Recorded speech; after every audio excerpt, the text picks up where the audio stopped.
The pain and anguish of an unthinkable tragedy may never wane for family and friends. The weight of the crimes committed were front and center as Justice Michelle Furis delivered her reason for sentencing today, stating that Zaman betrayed his family's trust and the murders he carried out inside their Markham home was nothing short of a, quote, slaughter.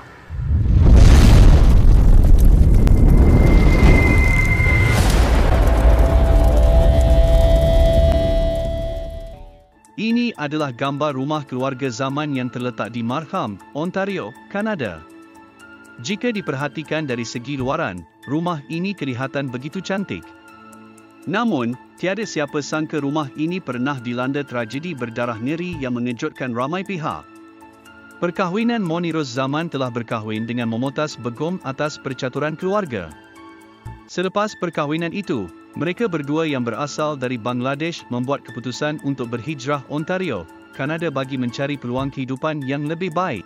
Di sana, pasangan Muslim tersebut telah dikurniakan dua orang cahaya mata, iaitu Manhas yang dilahirkan pada tahun 1996 disusuli dengan Malaysia pada 2 tahun kemudian.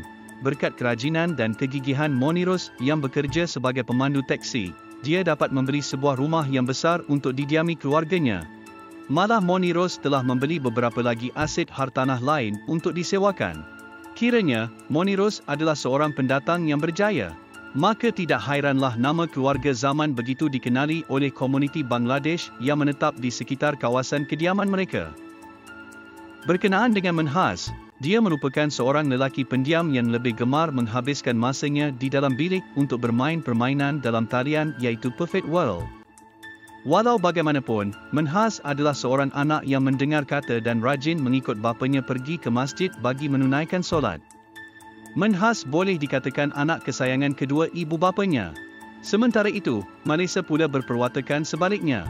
Dia adalah seorang perempuan yang mengamalkan kehidupan liar seperti pergaulan bebas, berparti, meminum alkohol dan menghisap dadah.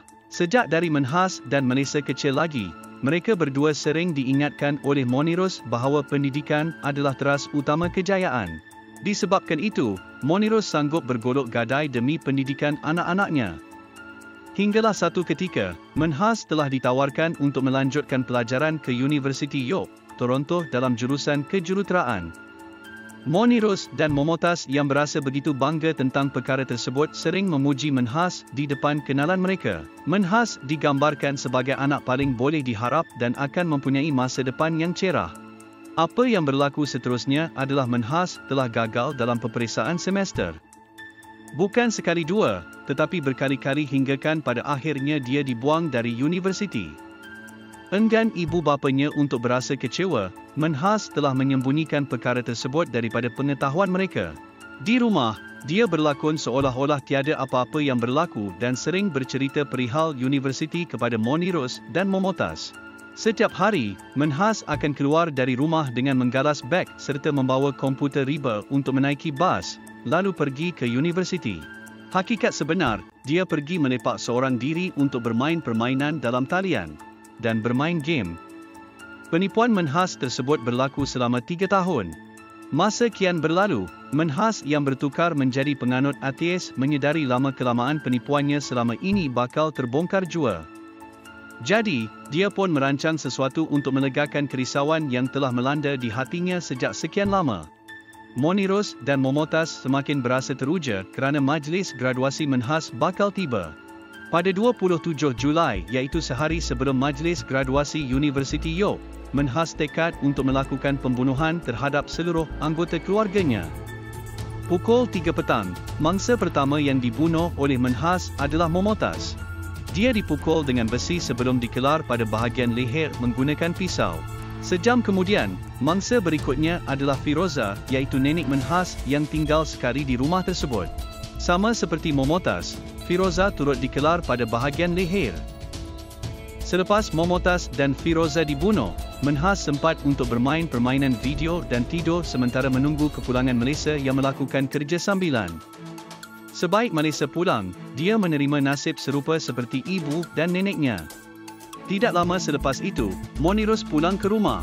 Menhas yang bagai dirasuki syaitan bertindak untuk menghentak kepada bapanya bertubi-tubi dengan objek berat.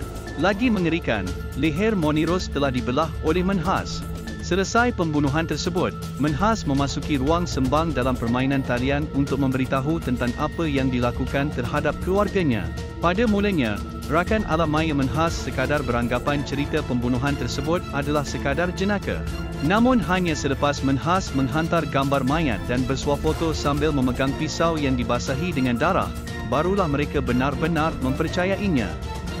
Pihak polis yang kemudian menerima maklumat tentang pembunuhan itu tidak mengambil masa lama untuk menjejaki lokasi rumah Menhas dan melakukan tangkapan terhadapnya. Mengenai Moniros, Momotas, Firoza dan Melissa, mayat mereka berempat ditemui di tingkat atas rumah.